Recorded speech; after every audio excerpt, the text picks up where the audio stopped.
In this session, let us learn about long, new, package, private, protected keywords.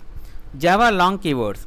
The long keywords is a data type that can store whole numbers from -9223372036854775808 9223372 and so on. Note that you should end the value with an capital L.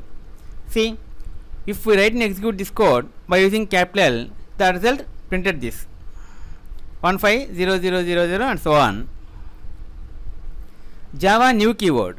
The new keyword create new objects. Create an object called my object and print the value of x. See, if we write and execute this code, the result printed this 5. Java package keyword. The package keyword creates a package. See, my package class.java. If we write and execute this code, the result returns this. This is my package. Java private keyword. The private keyword is an access modifier used to attributes, methods and constructors, making them only accessible within the declared class. See the example, a class with private attributes. See, if we write and execute this code, the output returns this. See, name Gopie Krishna Ponnuri, email gopiekrishna@ponnuri.com, age 24. Java protected keyword.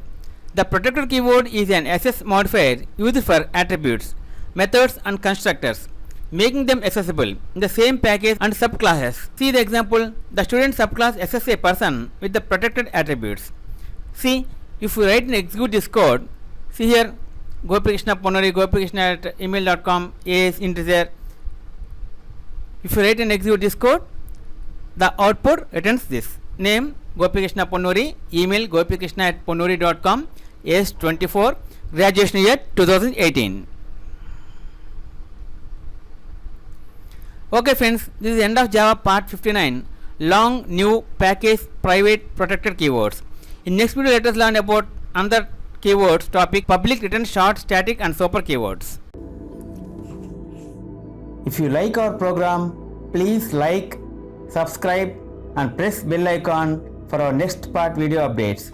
Thank you friends. Meet you in next video. All the best.